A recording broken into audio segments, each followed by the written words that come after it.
চলো তোমাদেরকে দেখাই আজকে আমাদের মন্দির বাড়িটা, পুরনো মন্দির বাড়ি। এই যে মন্দির, আমাদের নামনারায়ণ লেখা রয়েছে, এটা হলো আমাদের পুরনো। এই বাড়িটার বয়স প্রায় এই 60 সালে ধরো হয়েছে, 1960 সালে হয়েছে। এটা হলো সব দেয়ালে, এগুলো সব মাটির গাঁথনি। ভিতরেরটা তোমাদের অন্য কোনো সময় দেখাবো। আর এখানে হলো আমাদের মন্দিরের ঠাকুর রয়েছে। এই দেখো বন্ধুরা, ওই শিবটা হলো প্রতিষ্ঠিত শিব। এখানে সব ঠাকুর রয়েছে, দেখতেই পাচ্ছ।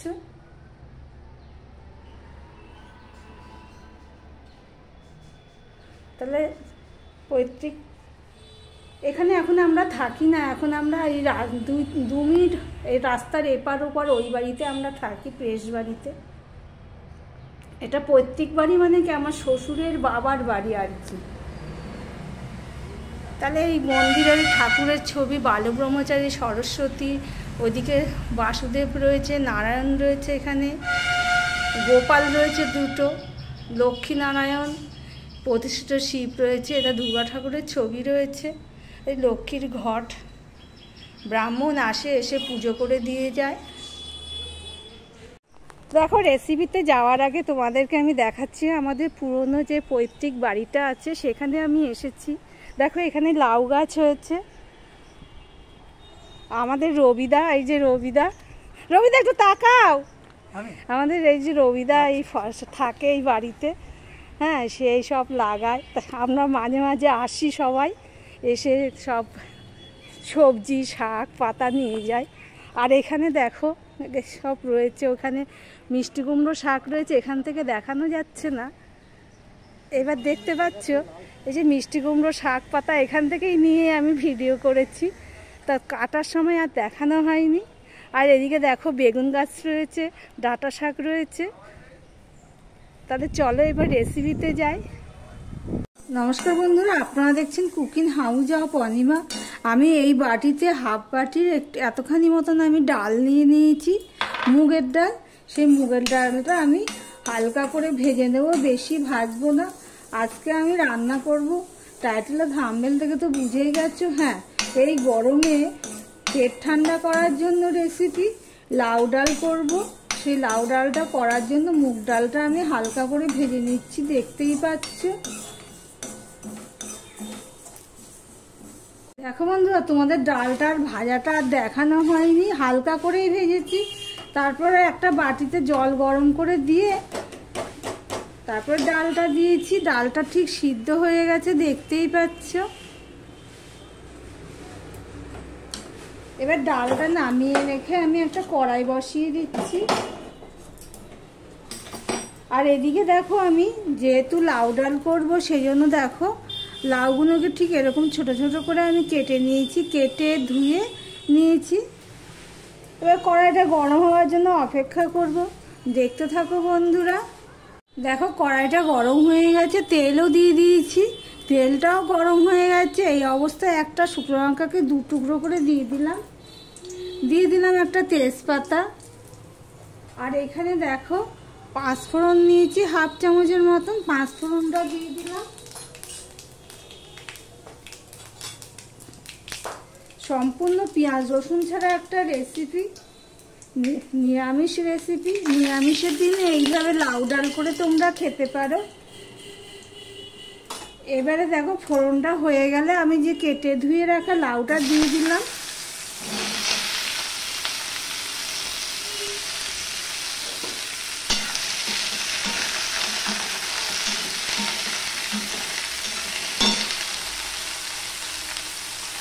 দিয়ে দিলাম অল্প একটু নুন,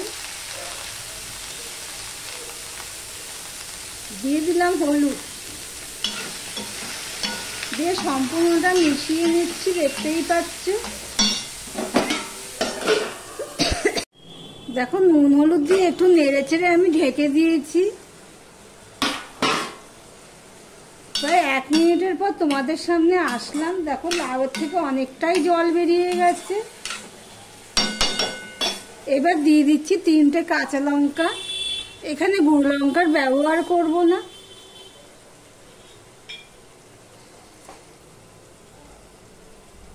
দিয়ে দিচ্ছি হাফ চামচের মতন ধনের গুঁড়ো,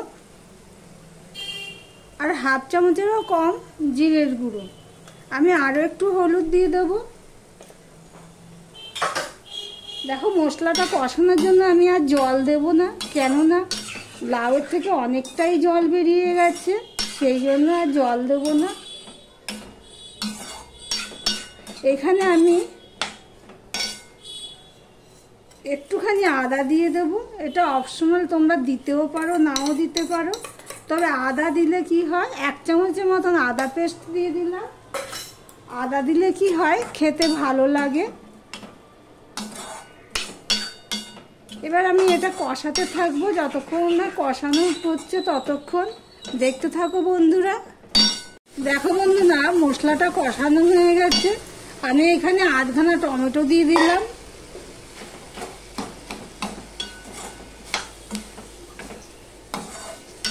এই পর্যন্ত যারা ভিডিওটি দেখছো এখনো পর্যন্ত লাইক করোনি, চট করে একটা লাইক করে কন্টিনিউ করো। ভিডিওটি ফুল ওয়াচ করো, বেশি বড় ভিডিও হবে না।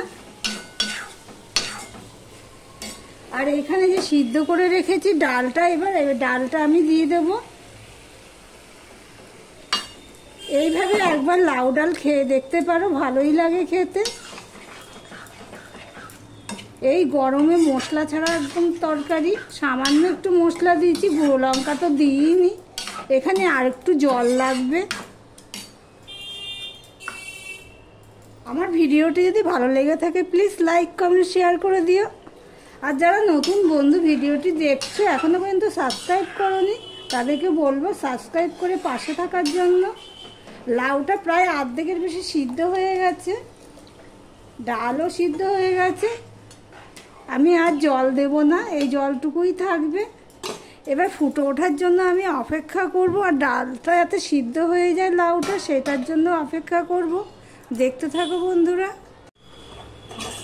দেখো বন্ধুরা, লাউটা সিদ্ধ হয়ে গেছে, আমি দেখে নিয়েছি। আর নুনটাও ঠিক আছে, আমি অফ ক্যামেরাতে নুন দিয়ে দিয়েছি। এটা ভাত রুটি দুটোর সাথেই খেতে ভালো লাগবে। এই গরমের উপযোগী রেসিপি বলতে পারো। খুব একটা তেল মশলা নেই। এবার এর মধ্যে দিয়ে দিচ্ছি 2 চামচের মতন, দেখো আমি চিনি দিয়ে দিলাম। চিনিটা তোমাদের যার যার স্বাদ অনুযায়ী দেবে। এবারে আমি চিনিটা দিয়ে আমি মিনিট খানিক ফুটিয়ে নেব, কেননা লাউয়ের মধ্যে যাতে ঢোকে সেই হিসাবে। এবার আমি ঢাকা দিয়ে দিলাম, গ্যাসটা অফ করে দিলাম। ভিডিওটা আজকের মতন এখানেই শেষ করলাম। আবার অন্য কোনো রেসিপি নিয়ে চলে আসবো, সঙ্গে থেকো বন্ধুরা।